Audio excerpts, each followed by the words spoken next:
Hello everyone, চলে এলাম আমার একটি ছোট্ট মিনি ব্লগ নিয়ে। তো বন্ধুরা, আজকে অ্যানিভার্সারি স্পেশাল ব্লগ তোমাদের সঙ্গে শেয়ার করব। প্রতিবারের মতোই ঘুরতে বেরিয়ে পড়েছি। সারাদিন বৃষ্টি বৃষ্টি মুষলধারে বৃষ্টি। প্রতিবার জানো তো আমাদের অ্যানিভার্সারির দিন বৃষ্টি হবেই।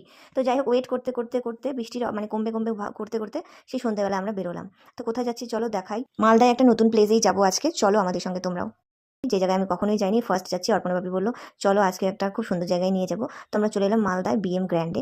তো তোমরা প্রত্যেকেই জানো মালদার অনেক বড় রিসর্ট অ্যান্ড এটা হলো হোটেল বলতে পারো, খুব সুন্দর অনেকটা জায়গা জুড়ে। তো এখানে অনেকক্ষণ ছিলাম, আমার ভীষণ ভালো লেগেছে। মানে রাতের বেলার একটা অন্যরকমই ভিউ, দিনের বেলায় আবার আরেক রকম ভিউ। তো দিনের বেলাও আমার মানে এখানে আরেকবার আসার ইচ্ছে আছে।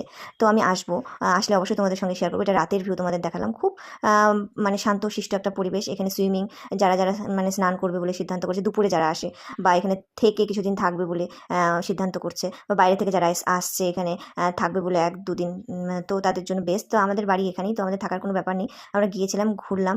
ঘোরার পর তারপর এখানে কফি খেলাম। তো যাই হোক, কফি খেয়েছি বন্ধুরা, ডিনার করিনি, কারণ সন্ধ্যাবেলা তখন খেতে টেতেও খুব একটা ছিল না। ঘোরাঘুরি করলাম, ছবি তুললাম। আর রাতের একটু ছবিগুলো একটু আলাদাই আসবে, আর দিনের বেলার ছবির আর মানে একটু আলাদাই আসবে। মানে ক্লিয়ারিটিটা মানে আমার মনে হয় দিনেই বেশি ভালো আসবে। ওই জন্য ভাবলাম দিনে একদিন আসবো। তারপর আমরা ডিনারের জন্য ঢুকে গেলাম পরদেশি ধাবায়। এখানে আমি এসেছিলাম 2-3 বার, ভালোই, তবু আমার ভালো লাগে। তো ভাবলাম ডিনারের টাইম হয়ে গেছে, ডিনারটা এখান থেকেই সেরে যাই। এটা আমাদের বাড়িতে যাওয়ার পথেই পড়ে। মানে এন্ট্রান্সে রয়েছে মায়ের মন্দির আর গণেশ ঠাকুরের মন্দিরটা খুব সুন্দর।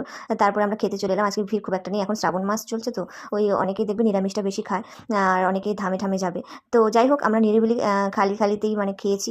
অর্পণ রুটি আর পনির নিয়েছে। অর্পণ ভাবি তো ভেজ থালি, ও বেশি হাবিজাবি খেতে ভালোবাসে না। আমার আবার মুখরোচক না খেলে হয় না। তো যাই হোক, আমি নিয়ে নিয়েছিলাম মিক্সড, এটা ফ্রাইড রাইস, আর এখানে রয়েছে চিকেন কষা। তো এটাই ছিল আমাদের ডিনার। তো ডিনার সেরে বন্ধুরা, ডিনার করতে করতে একচুট বৃষ্টি হয়ে গেছে। তো যাই হোক, অনেকক্ষণ ওয়েট করেছিলাম, তবু গাড়িতে গিয়েছে, অসুবিধাই ছিল না। তবু ভাবলাম এত মুষলধারে বৃষ্টি পড়ছে, একটু বৃষ্টিটা কমুক। তারপর এখান থেকে আইসক্রিম নিয়ে নিলাম বন্ধুরা। এবার আইসক্রিম খেতে খেতে বাড়ি ফিরবো।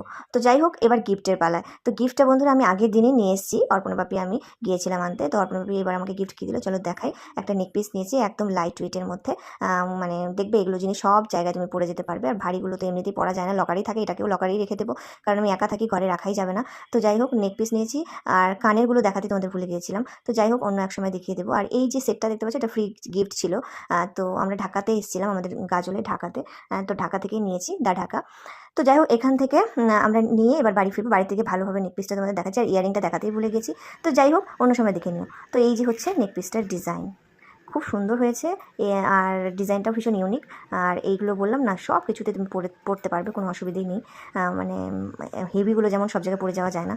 আর এই দেখো ব্যাসলেট পলাটা, এটা হলো রুপোর, ভীষণ ট্রেন্ডিং এই পলাগুলো, ভাবলাম একটা নিয়ে নিই।